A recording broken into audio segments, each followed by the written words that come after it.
panibagong experience na naman ang isi-share ko sa inyo mga ka-DIY. So ngayon, meron tayong panibagong setup para ngayong New Year. So ito naman, ang ginamit natin dito mga D4 na speaker. So dito meron akong dalawang mid-high. Ito yung magdadrive ng left and right channel natin. Then dito sa gitna, itong ating MCV na speaker box na to, D4 rin ang nakakarga dito. Ito ngayon yung gagawin nating subwoofer. Okay. Since na itong gamit nating amplifier module ay 2.1 channel din. Okay. Testing tayo.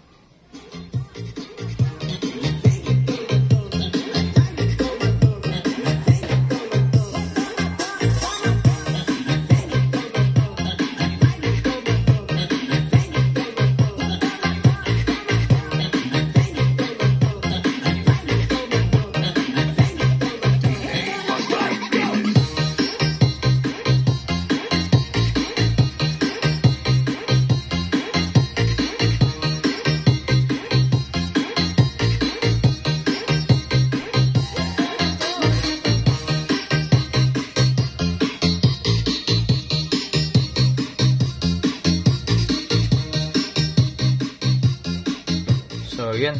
So, base dun sa target nating tunog, no?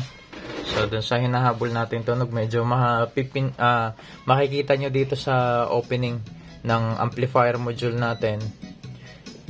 Medyo hirap yung ating output ng subwoofer. Tignan mo, halos sinagad na natin. Doon nasa pinakamababang frequency tayo. Pero tingnan nyo yung opening ng mid-high natin. Halos wala, nasa 11 o'clock lang, no? So, hinahabol lang natin yung balancing tunog. Yan naman, hindi nyo naman kinakailangan sundin itong configuration na ito. Yan ay depende sa tenga nyo kung ano yung trip nyong tunog. Okay? Taas ulit natin.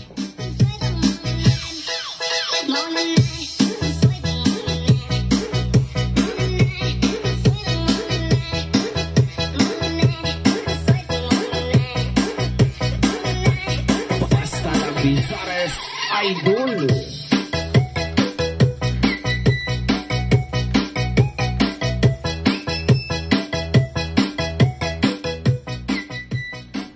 Saktong-saktong pang-relax lang yung trip ng tugtog, hindi yung tipong halos basagin na yung speaker sa lakas ng tunog, no?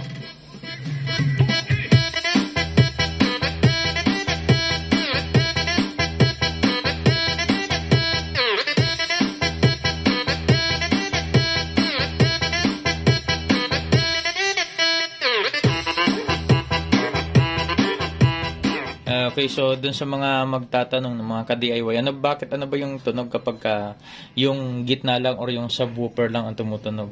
Tara, subukan natin. Ibababa natin itong kanyang mid-high, then patugtugin natin. So, yan lang. So, actually, yung ating filter dito, hindi ganun ka baba yung frequency. Kaya kung maririnig nyo, meron pa ring boses na lumalabas sa kanya. Pero minsan yung output na yan ay nakokorek yan. Depende rin sa box na gamit. Pero sa ngayon, ang pinapakita natin dito ay yung performance ng MCV pagdating sa application ng sub speaker. So, yan lang yung tunog niya.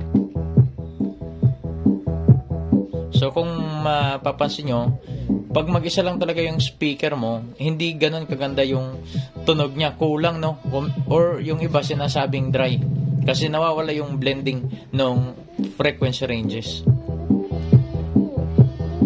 Kaya kung isang frequency range lang ang naririnig mo, so mukhang hindi maganda. Pero anyway, sa iba siguro, meron mga taong ganun ang panlasa pandinig. Okay sa kanila yung puro dagundong lang, no?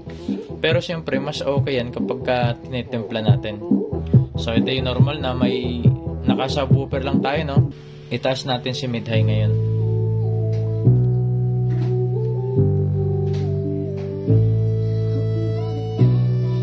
Ayan, no?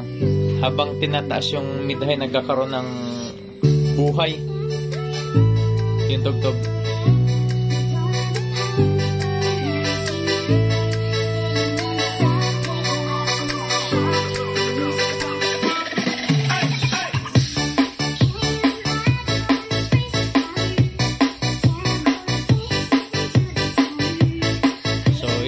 yan ang saktong tugtugan lang. Ngayon, subukan naman nating ibaba si Sab kung ano yung tunog niya kapag mid-high lang.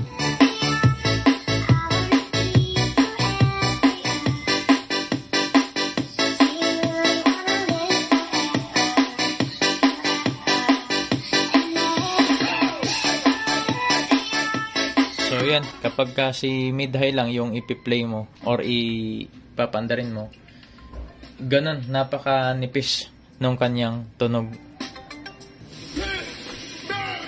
8, 7, 6, 5, 4, 3, 2, 1. Happy New Year!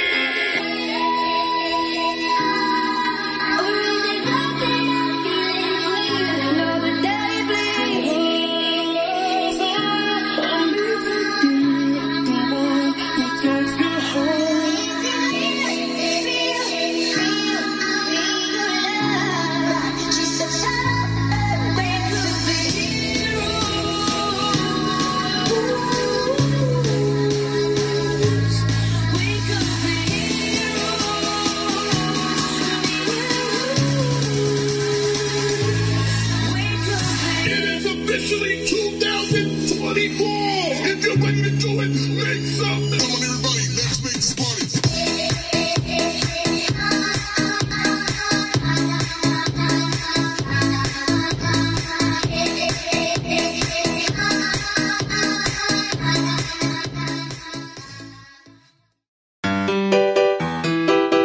AVG Solutions. Don't forget to subscribe.